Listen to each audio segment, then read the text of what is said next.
Today in this 2002 Itasca Suncruiser Motorhome, we'll be having a look at and showing you how to install the Roadmaster rear anti-sway bar, part number RM-1139-149.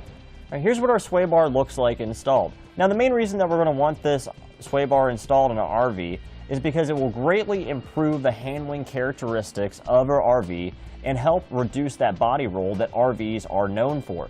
RVs get a tremendous amount of body roll because of the fact that there's a large surface area on them and they can catch the wind very easily, and that wind, especially when we're on the highway, can start pushing it over a little bit. This firms up the suspension, reducing the effect that wind has on it while we're traveling down the highway. As a side effect from that, you'll also find when you arrive at your destination, you have less driver fatigue, you're not quite as worn out, you're more rested and ready to actually relax because you're not fighting the steering wheel trying to keep the vehicle in your lanes while you're traveling down the highway because of the winds blowing you across the lanes. You'll also notice, as a side effect of having this installed, that you have greater cornering ability. So when you take your RV around corners, like just in a parking lot for example, you'll notice that there's a lot of body roll going on. This will reduce that so you actually feel more safe and more in control of the vehicle while you're driving. This is especially nice if you're taking your RV down some backcountry roads too, because as you know, those roads, when they start to get windy and twisty, you find yourself kind of leaning side to side. This will help prevent that. Now this sway bar here does work in conjunction with the factory sway bar. It is not a direct replacement. It is an additional method of sway control, so we still have the benefits of having the factory one installed. We just have actual more sway control with the secondary sway bar installed. Now the way a sway bar works and helps reduce the amount of body roll and sway that we have in our vehicle is we have it attached directly to our axle, which is attached to our suspension, and this moves up and down on a normal basis when you're going over bumps or going around corners. The other end of it goes to this end link here, which is attached directly to our vehicle's frame via a bracket. Now what this does is limit the amount of travel that our axle has up and down. When the axle starts to move up on one side of the vehicle, it'll go down on the other side of the vehicle, and this keeps it from flexing too much, and that's where you get the body roll coming from. When you limit this, you have less of it going on. Now, these don't limit our suspension travel if we're going over bumps, because our axle can still go up as designed naturally on both sides. This just limits the amount that goes like this, side to side, so you don't have to worry about your RV feel like it's starting to tip over. This gives you the better handling that you're looking for and the better stability while you're driving down the road. Now what sets this sway bar apart from others on the market is the sheer mass of it and durability. It is also made of a durable cadmium plated 4140 chromoly steel, making it very strong and very rust resistant.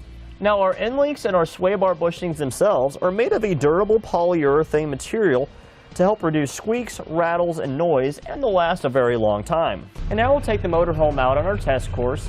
You'll see it with the sway bar installed, and you'll notice how significantly less body roll there is when we're doing evasive maneuvers, going around corners, and just doing simple turns in a parking lot. You will also notice how much more settled the suspension is as we're going over bumps. We're able to maintain more of our stability and handling in the motorhome. Now that we've gone over some features of our Roadmaster sway bar, we'll show you how to get it installed. All right, to begin our install, we need to get our motorhome up in the air a little bit so we have some room to work. It's also important that we have the axle supported, so we have our vehicle lifted up by the tires. We'll start by installing our sway bar end link bracket. It's going to be behind our rear axle. These two lower bolts here, right behind our shock, are the bolts that we're going to be using to install it. So we'll remove those two bolts with a 21mm wrench.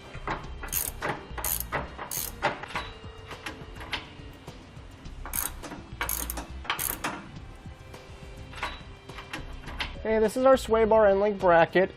These two holes here will line up with the holes that our bolts were removed.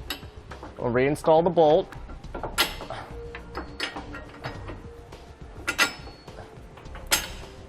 All right, now that we have the bolts back in place, we can snug them back down. Okay, we went ahead and repeated the same process for the passenger side end link mounting bracket.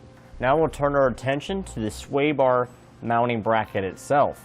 Our sway bar mounting bracket plate itself is going to mount underneath our U-bolt axle plate here.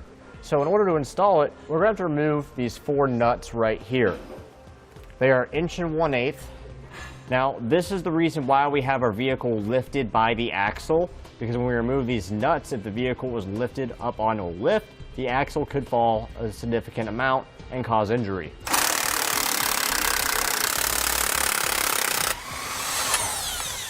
Now our plate has multiple holes in it. Our smaller holes here will point towards the back of the vehicle, and they'll be closest to our center differential right here.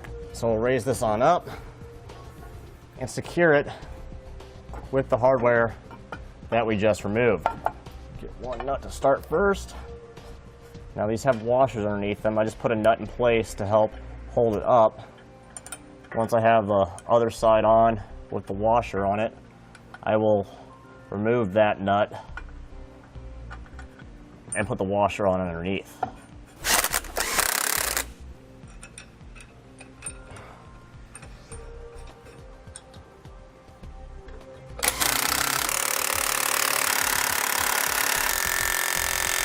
Okay, now that we have our brackets in place and snugged down, we will torque them to manufacturer specifications.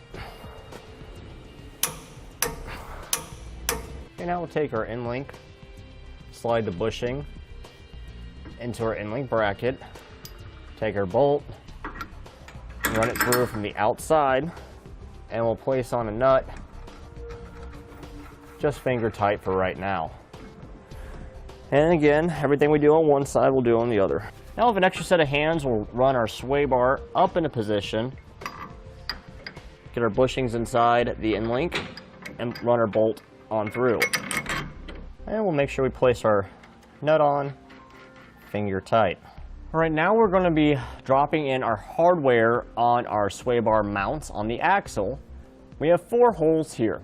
We'll be using the one closest to the back of the vehicle, and then the third one up from that. We'll be using our small bolt and a washer. Stick that on, and we'll drop them through the holes. Okay, now we'll take our tub of grease, get some on our finger here, and we'll lubricate the inside of our sway bar bushing. You can't wear gloves while you do this, latex gloves, so you don't get it on your fingers, but I'm already dirty, so I don't care.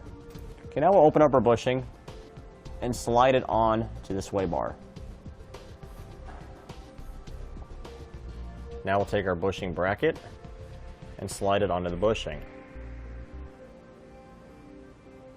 Okay, now with an extra set of hands, we'll push our sway bar up into position and secure our bushing bracket to the bolts we dropped down with the washer and one of our lock nuts.